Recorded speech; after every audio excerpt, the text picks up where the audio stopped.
Hello നമസ്കാരം. Excel ട്യൂട്ടോറിയലിലേക്ക് സ്വാഗതം. അപ്പോൾ ഇന്നത്തെ ക്ലാസ്സിൽ നമ്മൾ പ്രധാനമായിട്ടും നോക്കാൻ പോകുന്നത് എന്തിനാണ് ആൻഡ് എന്ന ഫോർമുല യൂസ് ചെയ്യുന്നതിനെ കുറിച്ചാണ്. ഈഫൊക്കെ യൂസ് ചെയ്യുമ്പോഴാണ് നമ്മൾ പ്രധാനമായിട്ടും ആൻഡ് യൂസ് ചെയ്യുന്നത്. അപ്പോൾ നമുക്കിവിടെ ചെറിയൊരു പ്രോഗ്രാമാണ്. അപ്പോൾ അതെങ്ങനെ വർക്ക് ചെയ്യുന്നു, എന്തൊക്കെ കാര്യങ്ങളാണ് ഇത് ചെക്ക് ചെയ്യേണ്ടതെന്ന് നമുക്ക് നോക്കാം. അപ്പോൾ ഞാനിവിടെ ചെറിയൊരു മാർക്ക് ലിസ്റ്റ് ക്രിയേറ്റ് ചെയ്യുന്നുണ്ട്. കുറച്ച് കുട്ടികളുടെ പേരുണ്ട്, അവരുടെ സബ്ജക്റ്റ് ഉണ്ട്, അവർക്ക് ഓരോ സബ്ജക്റ്റിനും കിട്ടിയ മാർക്ക് ഉണ്ട്. അതിൽ പാസ്സായവരും അതേപോലെ തന്നെ ഫെയിൽഡ് ആയവരും ഉണ്ട്. അപ്പോൾ നമുക്കിതിൽ ആരൊക്കെ പാസ്സായി ആരൊക്കെ ഫെയിൽഡ് ആയി എന്നുള്ളതാണ് നമ്മൾ ഇവിടുന്ന് കണ്ടെത്തുന്നത്. അപ്പോൾ പാസ്സായാലും ഫെയിൽഡ് ആയാലും തിരിച്ചറിയാൻ എല്ലാ സബ്ജക്റ്റിനും പാസ്സായവരെ നമുക്ക് എന്ത് ചെയ്യാം, പാസ് എന്നും, എല്ലാ സബ്ജക്റ്റിനും അല്ലെങ്കിൽ ഏതെങ്കിലും ഒന്ന് മാത്രം ഫെയിൽഡ് ആയിട്ടുണ്ടെങ്കിൽ അവരെന്തായിരിക്കും, അത് ആ എക്സാം അവർ ഫെയിൽഡ് ആയിരിക്കും. അപ്പോൾ അതെങ്ങനെ നമുക്ക് ചെക്ക് ചെയ്യണമെന്ന് നോക്കാം. അപ്പോൾ ആദ്യം തന്നെ എന്ത് ചെയ്യാം, ഇവിടെ വന്ന് ഈക്വൽ ടു ഈഫ് എന്നെഴുതി ബ്രാക്കറ്റ് ഇട്ടു. ഇനി എന്ത് ചെയ്യാണ്, ഇവിടെ വന്ന് ജസ്റ്റ് എന്ത് ചെയ്യുക, ആൻഡ് എന്ന് ചേർക്കുക, ബ്രാക്കറ്റ് ഓപ്പൺ ചെയ്യുക.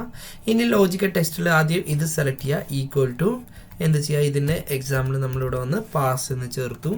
വീണ്ടും എന്ത് ചെയ്യുക, ഒരു കോമ ഇടുക. എന്നിട്ട് എന്ത് ചെയ്യാണ്, രണ്ടാമത്തേത് സെലക്ട് ചെയ്തു.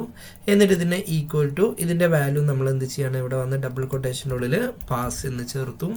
വീണ്ടും എന്ത് ചെയ്യാണ്, ഇവിടെ വന്ന് ഈ ഭാഗം സെലക്ട് ചെയ്തു. എന്നിട്ട് ഇവിടെ വന്ന് ഈക്വൽ ടു ടു, എന്നിട്ട് ഇവിടെ വന്ന് കണ്ടീഷൻ ഇട്ടു, പാസ് എന്ന് ചേർത്തു. അതേപോലെ ഒരു വാല്യൂ കൂടി ഉണ്ട്, ഇത് സെലക്ട് ചെയ്തു. എന്നിട്ട് ഇവിടെ വന്ന് ഈക്വൽ ടു ഡബിൾ കൊട്ടേഷൻ്റെ ഉള്ളിൽ നമ്മളിവിടെ വന്ന് പാസ് കൊടുത്തു. അതായത് ഇതിൽ ഒന്നാമത്തെയും രണ്ടാമത്തെയും മൂന്നാമത്തെയും നാലാമത്തെയും പാസ് ആണെങ്കിൽ നമുക്ക് ഇവിടെ വന്ന് എന്ത് ചെയ്യണം, ഡിസ്പ്ലേ ചെയ്യണം, ജസ്റ്റ് ഡബിൾ കൊട്ടേഷനുള്ള പാസ്. ഇതിൽ ഏതെങ്കിലും ഒന്ന് മാത്രമായിട്ട് നമ്മൾ ഫെയിൽഡ് ആവുകയാണെങ്കിൽ നമുക്കിവിടെ വന്ന് സ്ക്രീനിൽ ഡിസ്പ്ലേ ചെയ്ത് വരണം ഫെയിൽഡ്. എന്നിട്ട് എന്ത് ചെയ്യാം, ജസ്റ്റ് എന്ത് ചെയ്യുക, ബ്രാക്കറ്റ് ക്ലോസ് ചെയ്യുക. എന്നിട്ട് എൻ്റർ അടിച്ചാൽ നമുക്കിവിടെ കാണിക്കും ഇതിപ്പോൾ ഫെയിൽഡാണ്, കാരണം ഇതിൽ ഒന്ന് മാത്രം എന്താണ് ഫെയിലാണ് വന്നിട്ടുള്ളത്. ഇനി എന്ത് ചെയ്യാം, ഞാനിത് മൊത്തത്തിൽ കിട്ടണമെന്നുണ്ടെങ്കിൽ ജസ്റ്റ് ഇങ്ങോട്ട് താഴോട്ട് ഡ്രാഗ് ചെയ്യുന്നുണ്ട്.